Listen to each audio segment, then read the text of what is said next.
अस्सलाम वालेकुम मेरे सादा से पाकिस्तानियों। मेरा नाम रेहान तारिक है और आप मेरा यूट्यूब चैनल और फेसबुक पेज देख रहे हैं। गुज़श्ता रोज़ के दो इंसिडेंट्स ने सियासी मंजरनामे को वाज़ेह कर दिया है। पहला इंसिडेंट ये कि Arif Alvi president of the country ने चीफ इलेक्शन कमिश्नर को एक ख़त लिखा और उस ख़त में इंतखाबात की तारीख से मुताल्लिक अपने मैंडेट पर भी बात की, लेकिन साथ में ये भी कह दिया कि इलेक्शन कमीशन ऑफ पाकिस्तान ये समझता है कि इलेक्शन एक्ट में तरमीम के बाद अब इलेक्शन कमीशन का इख्तियार है। और ना सिर्फ ये कि इलेक्शन कमीशन ही समझता है, बल्कि चारों सूबाई हुकूमतें और वफाकी वजारत कानून भी ये समझती है कि इलेक्शन एक्ट में तरमीम के बाद अब ये इलेक्शन कमीशन ऑफ पाकिस्तान का इस्तेहकाक है कि वो इंतखाबात की तारीख दें। और आखिरी पैराग्राफ, जिसको operating paragraph of this letter कहा जा रहा है, उसमें वो ये लिखते हैं कि इलेक्शन कमीशन ऑफ पाकिस्तान में seek guidance from the superior judiciary, यानी अगर वो चाहें तो सुपीरियर जुडिशरी से इस पर गाइडेंस या रहनुमाई ले सकते हैं। अब यह इतना होम्योपैथिक किस्म का ख़त है कि जिसके अंदर प्रेसिडेंट आरिफ अलवी एतराफ़ कर रहे हैं कि इलेक्शन कमीशन ऑफ पाकिस्तान का ये इस्तेहकाक है कि वो इंतखाबात की तारीख दें।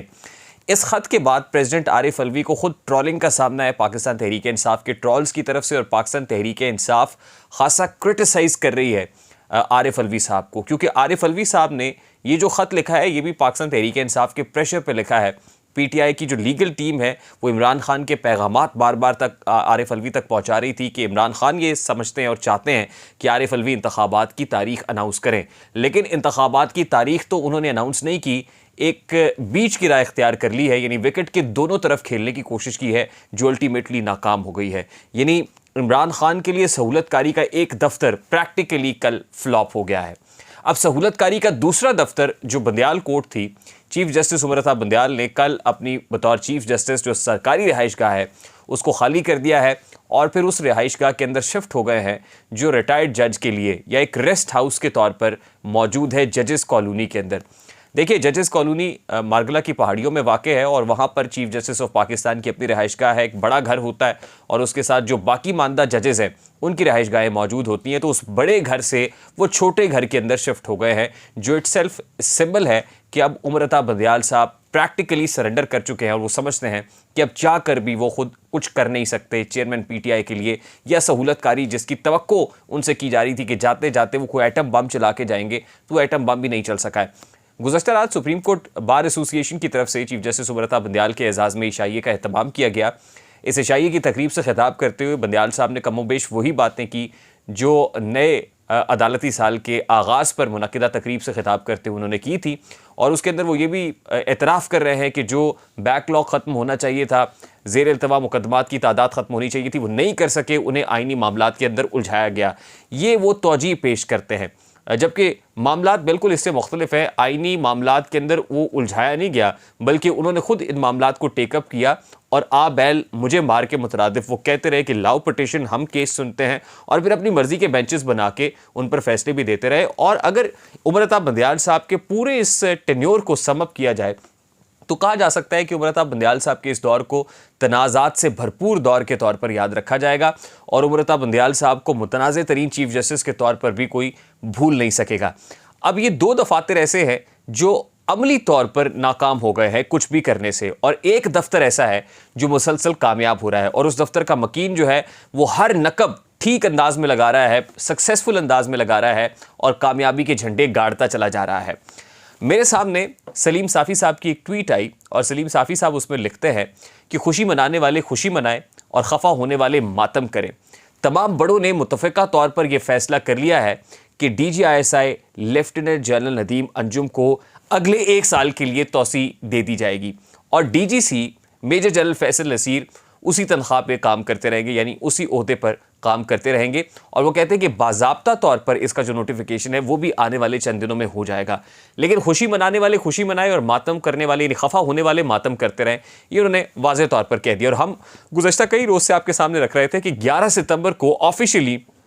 जो उनकी रिटायरमेंट डेट है DGISI की वो मौजूद है, लेकिन अभी तक ISPR की तरफ से भी कोई नोटिफिकेशन, कोई प्रेस रिलीज़ नहीं आई है, ना ही कोई ऑफिशियल क्वार्टर से कोई नोटिफिकेशन इशू हुआ है कि नदीम अंजुम साहब कंटिन्यू करेंगे या नहीं करेंगे। अब मुस्तनद ज़राए और बाखबर ज़राए ये बता रहे हैं कि उनको एक्सटेंशन दे दी गई है, और ऐसी खबरें पहले भी मौजूद थी, हमने आपके साथ शेयर की थी कि चंद महीने की एक्सटेंशन है या 1 साल की एक्सटेंशन है, ये कहना कुछ कबल वक्त होगा, लेकिन ये तय हो गया है कि उनको एक्सटेंशन दे दी गई है। यानी जो मौजूदा हालात हैं उनमें ये मुनासिब समझा गया है, उसमें ज़ाहिर है जो भी तौजीह पेश की जाएगी कि सिक्योरिटी चैलेंजेस का सामना इस वक्त मुल्क को अंदरूनी और बैरूनी ख़तरात लाक है, और उसके पेश नज़र इदारा ये समझता है कि नदीम अंजुम साहब को कंटिन्यू करना चाहिए और फैसल नसीर साहब भी बतौर DGC खिदमात अंजाम देते रहेंगे। और इस टीम के हवाले से पाकिस्तान मुस्लिम लीग नून ऑलरेडी इसहाक डार साहब ये कह चुके हैं कि पाकिस्तान को ऐसी टीम बड़े अरसे के बाद मिली और वो चाहते हैं कि यही टीम लीड करे। तीसरी इंपॉर्टेंट चीज़ यह है कि आरिफ हबीब साहब जो मारूफ बिजनेसमैन है, उनकी तरफ से एक निजी TV चैनल के प्रोग्राम में गुफ्तगू करते हुए कहा गया कि जिस वक्त कारोबारी बरादरी की मुलाकात chief of the army staff से हुई तो chief of the army staff ने अपना माइंड ये बता दिया कि अगले 6 महीने तक इंतखाबात नहीं होंगे। कैटेगोरिकली कहा गया अगले 6 महीने तक इंतखाबात नहीं होंगे, मुल्क में स्टेबिलिटी क्रिएट की जाएगी और स्टेबिलिटी से मुराद इकोनॉमिक स्टेबिलिटी है। और वो ये कहते हैं कि हमने उनको मशवरा दिया कि 18 माह तक इलेक्शंस ना कराएं और स्टेबिलिटी को हासिल करने की कोशिश करें। यानी एक चीज़ तो तय है, ये इर्रिस्पेक्टिव ऑफ द फैक्ट कि वो 6 माह है या 18 माह है, फिलहाल फॉर द टाइम बीइंग जो ताकतवर हल्के हैं वो इलेक्शंस नहीं कराना चाहते हैं। और शायद यही वजह है कि वो कुछ लोगों को आगे ले जा रहे हैं, यानी इसी सेटअप को कंटिन्यू कराना चाहते हैं। इससे पेशतर कि वो टीम टूटे या ट्राइका ख़राब हो जाए, वो चाहते हैं कि इसी टीम के ज़रिए से ये जो क्रैकडाउन हो रहा है, क्रैकडाउन भी चलता रहा है, स्मगलर्स के ख़िलाफ़,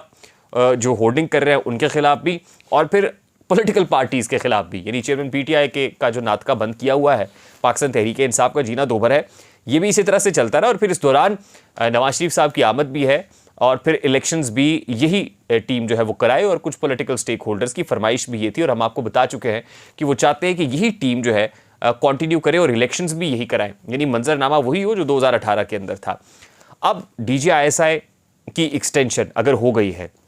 तो सवाल बड़ा सादा सा है कि एक्सटेंशन लेना अच्छी बात है या एक्सटेंशन लेना बुरी बात है, और एक्सटेंशन लेने के इस अमल को कौन जस्टिफाई करेगा। यानी आने वाले दिनों में 2 इंपॉर्टेंट चीज़ें होनी जा रही हैं। चलिए मान लेते हैं कि अभी तो केयर टेकर सेटअप है